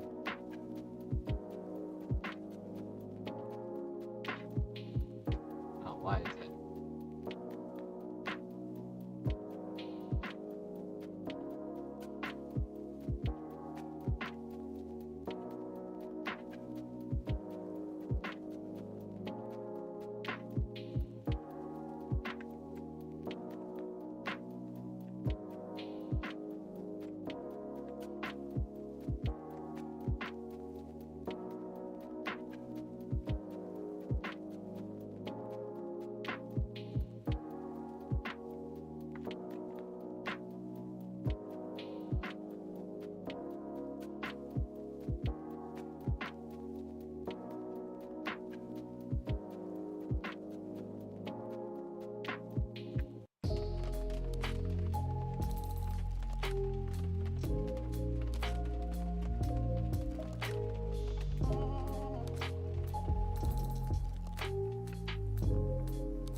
Seems like only the second option is working.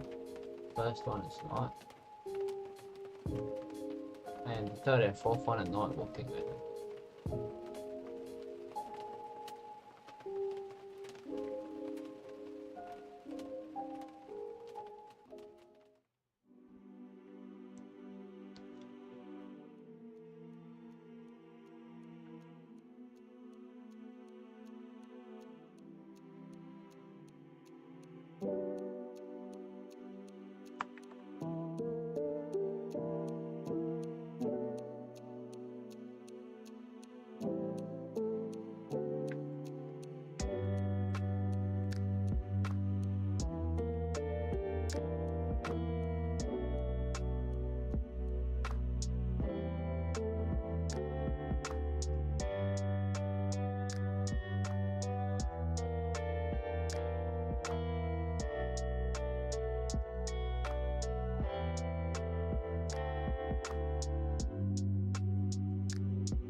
So I didn't have a use case for when the row is 1, so I just have to return the base stats.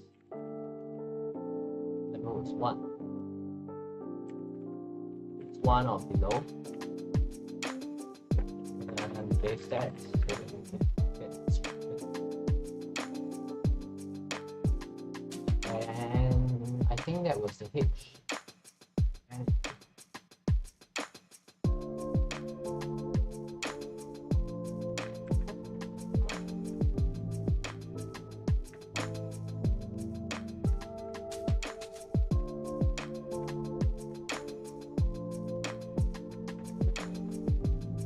so now all the upgrades work. Oh, that's great.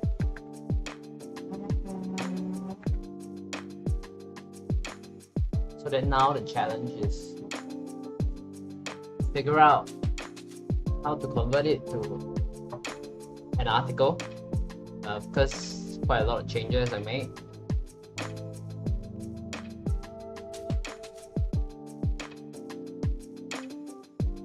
And also to figure out why the upgrade options array didn't have one of my options inside.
Okay, the upgrade window now works, and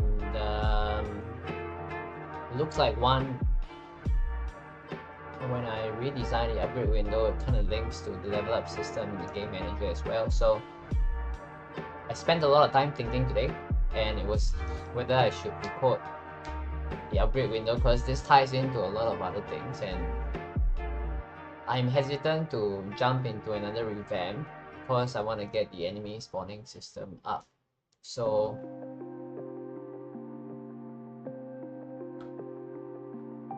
I will just follow this thread for a little while more, and then we will see where it takes us. And if it causes too much of a ripple effect, I will probably rein this back and scrap this and just go straight back into the spawning system. Because if we're gonna do another revamp, you know, like it's not gonna be as attractive as having a new feature, right? And then the enemy spawning system, if we're adding like different spawn configurations, that's a pretty big feature. So my question was, you know, should I, when should I do this was the question, like whether I should implement the upgrade system first or do the enemy spawning in. And I thought the upgrade system, the revamp, would be a pretty short one, and I didn't expect that it would cascade into so many other things. So I'm gonna wrap up my stream for today. We will get back here next week, and then we will continue figuring out the upgrade system, expanding upon it and tying the luck stat into the upgrade system as well. So thanks for tuning in. I see all of you are very excited about paying the extra 2.5% from Unity 6. Okay, by everyone I mean like 0, like nobody has voted. Let me just show you the poll results. So a lot of you are looking forward to the Muse AI and engine optimizations. The new multiplayer module is very cool actually. I'm surprised that fewer of you are excited about that. And of course, everyone's excited about paying more money in Unity. Right? To be honest with you, I think it's pretty fair that you're asking for 2.5%. And it's $1 million in revenue now before you get taxed 2.5%. So I'd say it's not a very big deal. Most of us, if you're earning $1 million in revenue for your game, you have other things to worry about than paying 2.5%. But maybe it's just me talking about money. So anyway, thanks for tuning in. Thanks for your support as always. Gonna end the stream.